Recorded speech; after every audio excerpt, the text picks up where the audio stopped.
In the beginning of the movie, we meet Kanako, a young woman who feels lost and alone since her mother's departure. The world around her feels cold and colorless. To her, the only sense of purpose and joy is cooking. Whenever someone compliments her culinary skills, it lights up her world. One day she stumbles upon a lively festival. Vendors are giving out postcards depicting vibrant and colorful scenes. These images stand out sharply against Kanako's grayscale world. She's immediately drawn to one particular postcard depicting a beautiful scene from Guanajuato, Mexico. Intrigued, she feels an inexplicable pull towards this place, thinking maybe, just maybe, she could find a sense of belonging there. Dreams, while inspiring, often come with tangible costs. When she consults with a reputable travel agency, she's taken aback by the substantial amount of funds she'll need for her desired adventure. Feeling cornered by her circumstances and driven by ambition, she dives deep into the online world, searching for immediate employment opportunities. Quite unexpectedly, she finds herself securing a role as a getaway driver for a couple plotting a daring heist. Little does she realize this seemingly simple decision will soon plunge her into a swirling storm of danger and mystery. The aftermath of the heist becomes a frenzied blur with the spoils from their successful robbery. The couple's escape rapidly devolves into chaos. They're relentlessly chased, bullets whizzing past, resulting in the couple being gravely wounded. In her mounting panic and unfamiliarity with such high stakes, Kanako loses control and crashes the car. When she regains her senses, she finds herself suspended from a ceiling, flanked by the injured duo, with the sinister hiss and pop of boiling oil beneath them. While fate shows no mercy to the couple, Kanako, facing the shadow of doom, grasps at any lifeline. Drawing upon her culinary expertise, she proposes a deal to her captors to employ her talents in the kitchen, hoping that her exceptional skills could be the key to her salvation. Just when it seems there might be a way out for Kanako, the gang's leader violently strikes her face with a golf club. The world fades to black. When she regains consciousness, she finds herself in a hotel called Diner. The hotel's mysterious owner, Bombero, explains her situation. He paid to have her there. For the next year, she must work for him, never questioning his commands. The hotel, he chillingly reveals, caters exclusively to killers. One wrong move, one wrong dish, and she could end up like the unfortunate girls before her. Their final moments captured in haunting photographs he shows her.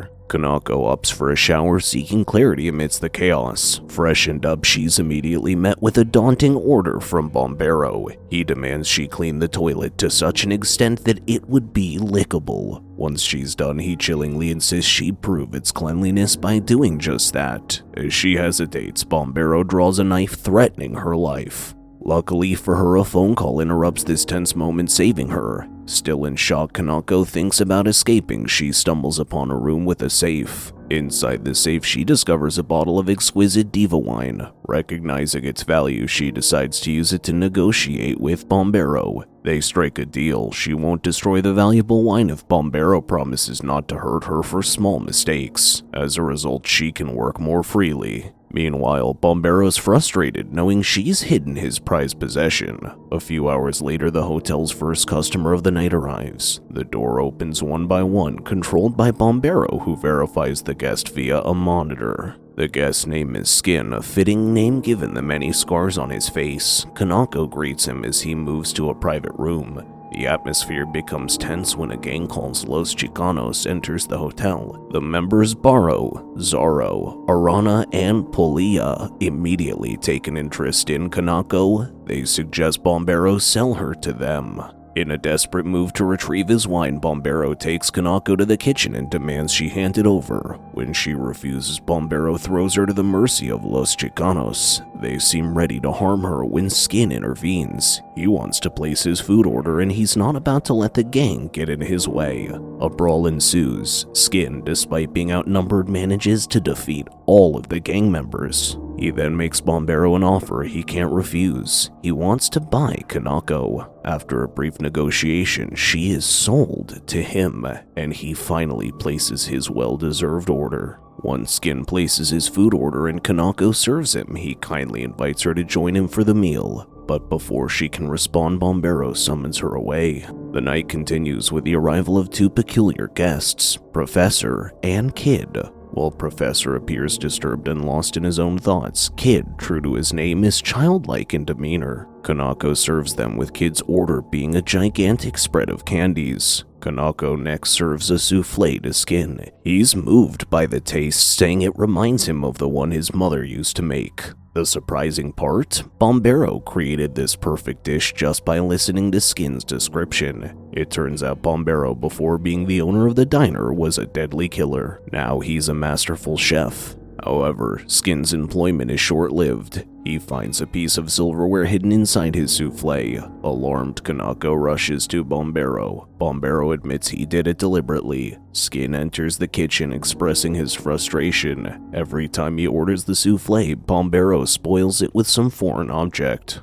A bit later, Kanako ventures to the cellar for wine. There she's met by Kid, who warns her to flee with him. He claims both their lives are in danger. Kid spins a tale about being kidnapped by Professor and being forced to kill. The twist? Kid isn't a victim at all. He's a seasoned killer using his youthful appearance as a cunning disguise. Suddenly, Bombero rushes in. He demands the Diva wine bottle from Kanako, warning her against taking risks. But before anything else can happen, they're interrupted by sounds of violence. Kid is on a rampage, attacking the members of Los Chicanos. He's already taken down Zoro and Arana when Bombero intervenes. The remaining gang members, Boro and Polia, flee the scene. Kid, showing his true side, handles the aftermath with a pair of large scissors. The truth about Kid's nature overwhelms Kanako, causing her to faint. Meanwhile, Bombero receives a call from Coffee, a member of a group called the Brotherhood. Kofi informs Bombero that the Brotherhood, which includes Matiba, Maria, and Blaze, plans to visit in 6 days. They're celebrating the anniversary of the death of a crime lord named Delmonico, who supposedly died in a car accident. Coffee expresses a desire to open the Diva wine for the occasion, noting their year-long streak of success. However, after the call, Matiba shares his suspicions with Coffee. He believes Delmonico's death wasn't accidental. His main clue? Delmonico's distinctive ring is missing, suggesting that his killer might have it. Kanako wakes up, her head still spinning from recent events. Bombero fills her in on the Brotherhood's upcoming visit and their interest in the Diva wine. Realizing its importance, she commits to handing it over to Bombero before the Brotherhood's party. She knows that this wine bottle is her lifeline. The next morning, Bombero introduces Kanako to his pet, Kikuchiyo. But this isn't just any dog. Bombero claims Kikuchiyo is the fiercest killer of them all. He hands her a strawberry and instructs her to feed it to the dog. This act, he says, will make the dog her guardian. He then warns her that Kikuchiyo will also be keeping an eye on her every move. Leaving her in charge, Bombero heads out to pick up groceries. He strictly tells her not to let anyone in. However, a few hours later, Kanako gets a call. The voice on the line, sounding like Bombero, tells her to let Kid inside. When Kid arrives, she opens the door. Kid, always curious, asks her why she hasn't tried to flee, especially since she has access to the doors. She points out that with Kikuchiyo watching her escape isn't an option. Kid hints that maybe she's grown comfortable at the diner, thinking that no one outside cares about her, but soon another call comes in. This time it's the real Bombero. He's furious. The previous call was a trick by Kid, who mimicked Bombero's voice. Bombero instructs her to stay close to Kikuchiyo and rushes back.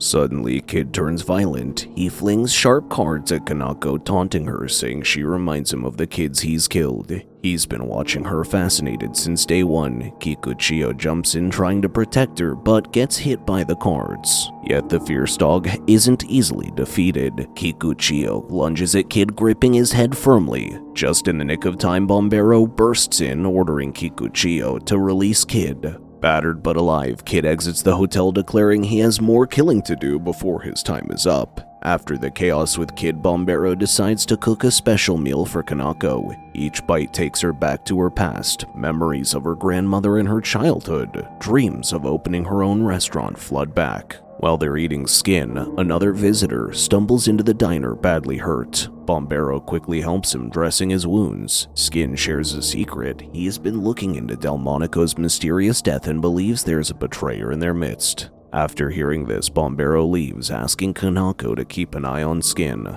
Before Bombero leaves, Skin hands Kanako a small gift, hinting that Bombero might rely on her if things go wrong. Later, Bombero guides Kanako on how to make a special souffle for Skin, a dish he's very picky about. Bombero usually adds some things into the souffle to annoy Skin, but Kanako decides to leave those out. Wanting to make the dish perfect, she serves it to Skin, mentioning her renewed dream of one day having her own restaurant. However, when Skin tastes the souffle without Bombero's usual additions, he goes wild. He starts shooting around and wrecking the place. Bombero tries to stop him, but in a brave move, Kanako steps forward and hugs Skin, hoping to soothe him. It almost works, but Bombero sees Skin's hand move to a hidden bomb in his jacket. Without hesitation, Bombero shoots, killing Skin to protect the diner. After the dust settles, Bombero confronts Kanako. Why did she change the souffle? He's furious with her for not following instructions. With a gun pointed at her, Kanako stands her ground. She doesn't want to leave. She wants to learn and create dishes as beautiful as Bombero's. She even says she'd rather die than be thrown out. Moved by her passion, Bombero puts the gun down. They start working together in harmony, both passionate about their craft. In a gesture of trust, Kanako shows Bombero where she hid the precious diva wine, right back in the diner's safe. The big day arrives. It's the day the Brotherhood comes to the diner, and Bombero warns Kanako that it's going to be messy. This is the day when a new crime boss will step up and trouble will follow. The Brotherhood shows up, but Matiba is missing. They learn that he was found earlier, dead that day. As they sit and enjoy fancy food, Blaze has a question for Bombero. Did Skin tell him anything about Matiba? Bombero says no, but Blaze and Maria don't believe him. They grab Bombero and hurt his hand with a knife. Kanako steps in, showing Maria a gift from Skin. Inside the gift is a big clue, Coffee's name and a special ring that once belonged to Delmonico. Now everything becomes clear. Coffee is the one who killed Delmonico. Maria's fury is palpable. In a fit of rage, she flings Coffee aside. However, Blaze intervenes, taking control. Blaze slips on the ring, declaring herself the new leader. Intent on marking her newfound authority, she calls for a celebration with the special diva wine. As Kanako retrieves it, Blaze's friends come into the diner. In a twisted initiation, they compel Coffee to drink the wine, after which Blaze, in a chilling turn, shoots him.